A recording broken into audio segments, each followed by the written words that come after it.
eu nasci sem nenhuma deficiência.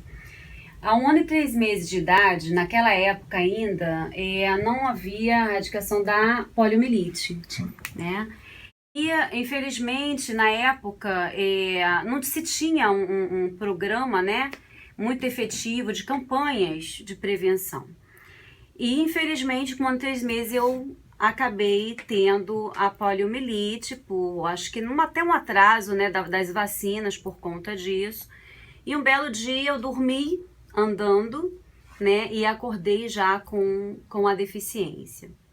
Então, assim, foi, claro, para a família um grande baque, principalmente para os meus pais, mas aí começou-se toda uma luta, porque, na verdade, até os meus 3, 4 anos de idade, eu não andava, né? Eu tive todo um processo de cirurgias, eu tive que usar por muito tempo aqueles aparelhos que eram super pesados, né, na Bota época. ortopédica, não Isso, tinha era uma bota... Uma bota pesada, não é isso? Pesada, com toda uma estrutura metálica.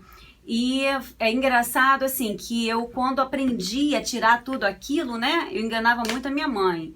Ela colocava tudo e eu me escondia e tirava tudo. Quando ela ia ver, eu já estava no quintal me apoiando nas paredes. E aí os médicos diziam assim, bem, eu não sei se isso é bom ou ruim, né, porque o ruim é que acaba que ela faz um esforço muito grande, mas o bom é que a gente está vendo que ela não vai ser uma pessoa que vai se contentar com os limites da deficiência.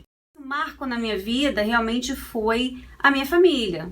Que bacana. Porque eu tive um pai sempre muito presente, mas eu falo muito da minha mãe, que ela é falecida já há muitos anos, era uma pessoa semi-analfabeta, mas que para mim eu acho que ela determinou quem eu pelo menos poderia ser na vida. Que bacana. Eu me lembro que eu entrei na escola um pouco mais tarde, por conta justamente dos tratamentos que eu precisava fazer. Uhum. E aí no dia que ela falou, não, agora ela vai para a escola, mas já entrei até sabendo ler, porque ela colocava pessoas para me ensinar em casa. E eu lembro que uma vizinha nossa, claro que não foi por malícia, né? Ela perguntou para minha mãe assim, mas poxa, coitada, o nome da minha mãe era Natalina. Poxa, Natalina, coitada, você vai botar ela na escola, vai sacrificar essa menina? E aí a minha mãe, com aquele jeitinho dela, assim, de sabedoria, mas mãe sempre é meio que uma leoa, né? Respondeu assim, bem, a minha filha vai para a escola pelo mesmo motivo da sua, para ser alguém na vida. Bacana. Então, eu acho que nesse momento, a minha mãe, ela determinou que eu seria alguém independente, né? Da deficiência que eu tinha, independente das lutas que ela sabia que eu iria enfrentar. Legal. E ela sempre foi essa pessoa que sempre me dizia, vai, estou aqui, se não der certo, mas vai. Então, essa foi a formação que eu tive. Então, por isso, deputada, eu não tive muitos problemas, até mesmo de preconceito na minha adolescência, né? Porque, assim, eu sempre me aceitei e, assim, eu evitava ver a deficiência, mas eu procurava ver tudo aquilo que a vida me proporcionava de bom.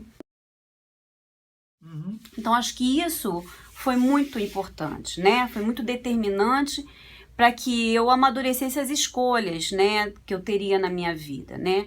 Sempre, claro, sabendo que eu sempre enfrentaria em cada escolha muita dificuldade, porque existe, né, as dificuldades, mas eu sempre acreditei muito que eu poderia vencer, eu poderia sempre conseguir. Aconteceu um movimento em Curitiba que eu achei muito interessante, vale muito a pena da gente falar. Espalharam uns outdoor na cidade, né?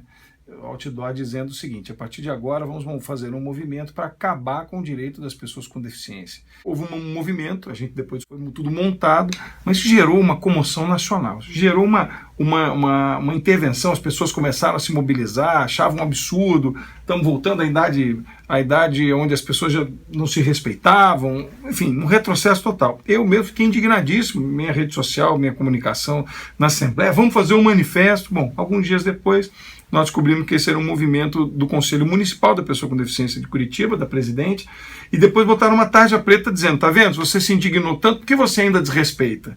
Se você ficou tão indignado, por que você estaciona quando você chega no shopping, você estaciona na vaga da pessoa com deficiência? Por que você ainda continua desrespeitando? Isso serviu como uma carapuça para as pessoas.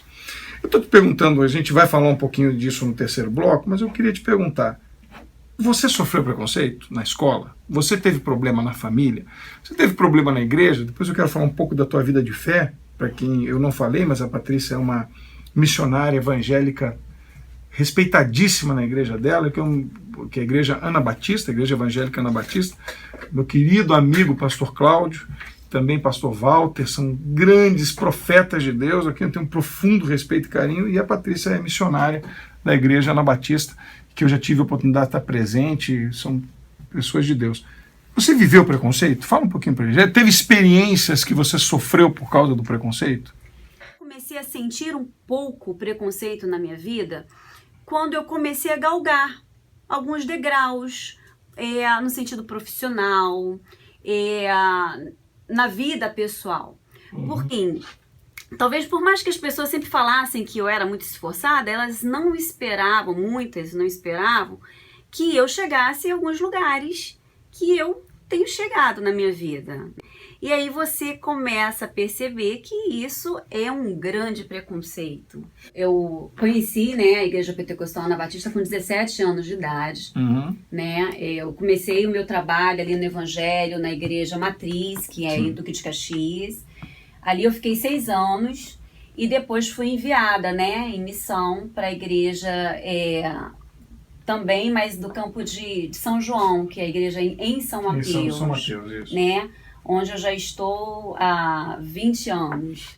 Então, assim, foram ele, o pastor Cláudio e o pastor Walter, também foram 2 pessoas que deram para mim, uma formação, assim, de caráter espiritual, de olhar, não as minhas necessidades, mas que tem sempre alguém com uma necessidade muito maior do que a sua.